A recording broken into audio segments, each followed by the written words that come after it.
I keep hearing that this game is good, and I know I stopped playing the games that I was playing recently. Got other things going on.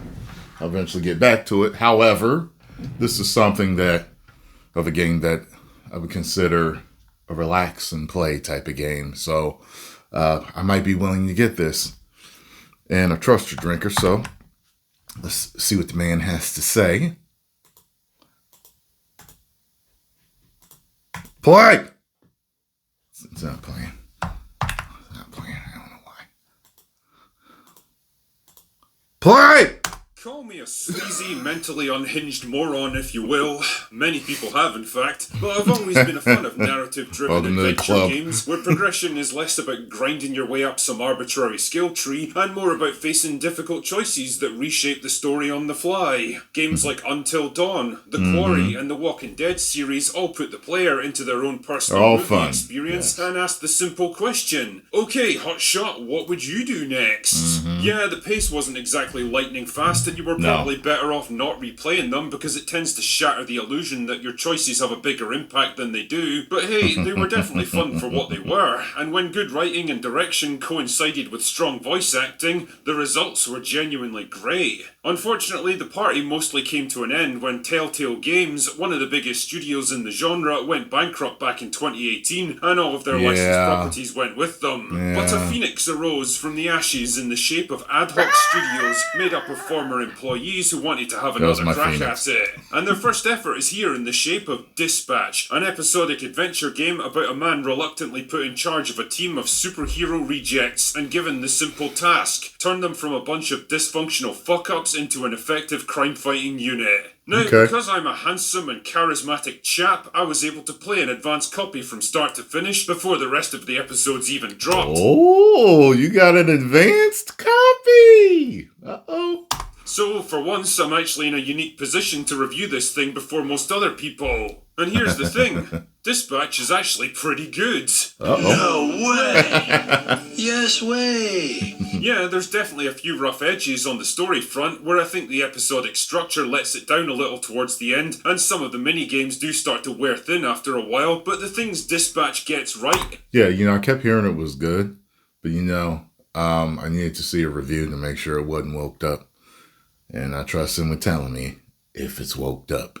It gets extremely right. The core characters are by far the best aspects of this game, fun and likeable and played by a superb voice cast who give it their all, especially during the heavier dramatic scenes. The dialogue is solid and brought out some genuine laughs at times. The motion capture and animation style are crisp and vibrant, and some of the action set pieces are superb to watch. You play as Robert Robinson, better known as Mecha Man, who's definitely not based on Iron Man. Anyway, Robert's been using his suit of powered armor to fight criminals, and specifically to hunt down a supervillain known as Shroud, who murdered his own father years earlier. Unfortunately, it all goes tits up when he walks straight into a trap. His suit gets crippled, and Robert lands himself an extended stay in hospital. Because he doesn't have the resources or the expertise to repair his suit anymore, it looks like his crime-fighting days might well be over. That is, until he's approached by Blonde Blazer, who's definitely not based on Captain Marvel, with an interesting offer. Take control of a team of superheroes that aren't exactly working at peak performance and whip them into shape. In return, her company will get his suit operational again so he can continue his hunt for Shrouds. There's just one problem. The team is made up of former supervillains that have been rehabilitated, some more than others, and they're not exactly big on the whole teamwork thing. This is where you come in. Your job is to interact with them in two ways, by deploying them on missions through the dispatch system, doing your best to match up the right heroes with the right emergencies, and juggle limited resources on the fly. The more they succeed, the more you can level up their skills and abilities so they can take on tougher challenges later. And believe me, you'll need it.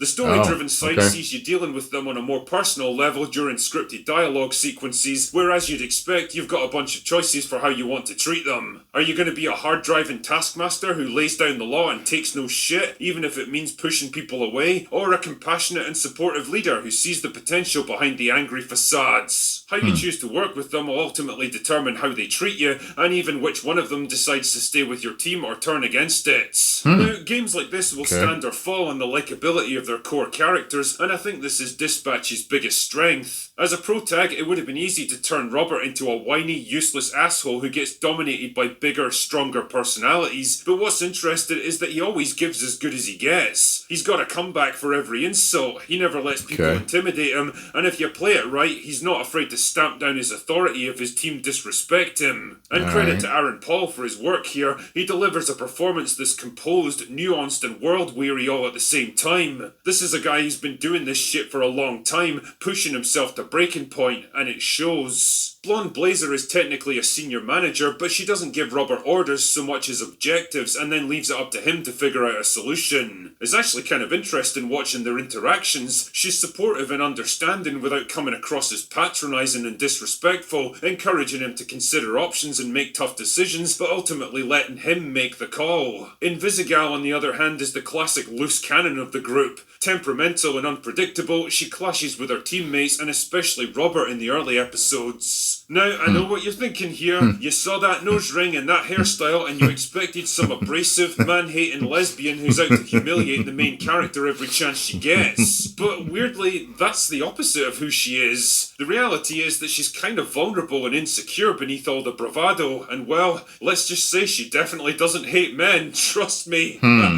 Voiceover veteran Laura Bailey does a great job bringing her to life, injecting just the right balance of sass and vulnerability to make her a compelling character. At one point, the game even gives you the option of spending more time with one of them socially, and I genuinely found it a tough decision because by that time, I'd come to like both of them a great deal. And that for me is the real benchmark of good character writing, struggling to choose between people. I've also got to give a big shout out to Jeffrey Wright as Chase. The dude is fucking superb as a young hero trapped in the body of a cranky old man, constantly berating people and exasperated by everyone around him. There's plenty of send-ups of the superhero genre and some of the more ridiculous powers that they get landed with, but unlike shows like The Boys that come off as jaded and mean-spirited, not to mention a political cudgel to beat the audience over the head with, Dispatch actually seems to come from a place of good intentions. I never got the impression it was trying to poke fun at any particular group or make any real statements about modern culture. It's just there to have some fun with some likeable characters, and it invites the player to do the same thing. My only real criticism of the writing is that it feels more like an extended origin story for the main characters rather than a cohesive narrative of its own. There's definitely an overarching story happening, but it's kind of in the background for the bulk of the episodes and doesn't really come to the fore until pretty near the ends. By that point, it feels a bit tacked on, like the writers suddenly remembered they had to bring this thing to a close and rushed to wrap it all up without laying the proper groundwork first. It doesn't ruin the fun or anything, but it does contribute to a sense that their narrative focus was more on the characters and group dynamics rather than the main storyline. Gameplay-wise, there's not a huge amount I can say here. No. It's an adventure game at the end of the day. You're mostly just choosing dialogue options and then allowing the scenes to play out. Yeah, and there's QTEs for people who hate being able to appreciate dramatic scenes, or there's the option to disable them for everyone else. I know which one I picked.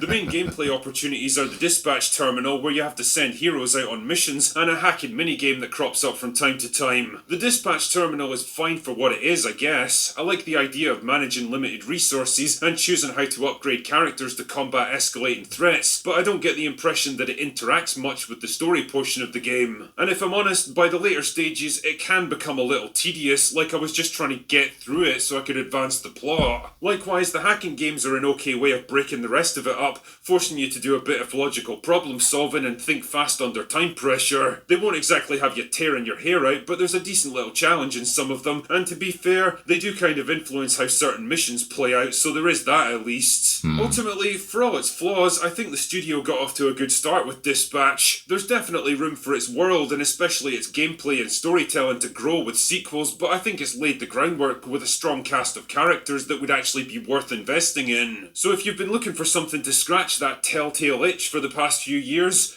well, you could probably do a lot worse than Dispatch. Okay. Anyway, that's all I've got for today. Go away now. All right. So. Oh, that's right in my face there.